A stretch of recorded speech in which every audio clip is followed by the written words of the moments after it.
Akalar, mana mashi qo'zi qo'chqor xudo xolisi 20 ming dollarga sotildi.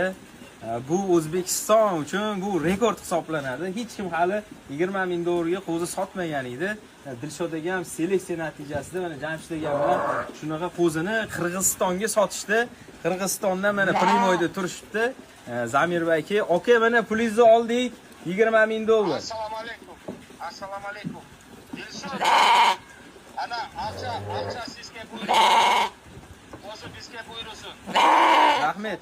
Mana berekali bo'lsin, ha. mana pulingizni mana beryapmiz mana aka Jamshid aka, Dilshod akaga. Inshaalloh mana yaxshiligiga boqing aka. Mana akalar O'zbekistondan mana o'sha Qirg'izistonga qo'ylar ketyapti. Seleksiya natijasi. Alloh sizlarga ham mashinaga qo'zilardan nasib qilsin. Aka rahmat. Umidimsiz inshaalloh. Ha. Endi jo'natamiz qo'zini, keyingi haftaga jo'natamiz. Barakasini bersin, zo'r. Barakasini bersin, zo'r ekan. Mana jamoat shu yerda hamma. Assalomu alaykum. Assalomu alaykum. Zo'rlari ko'paysin. Rahmat. Barakasini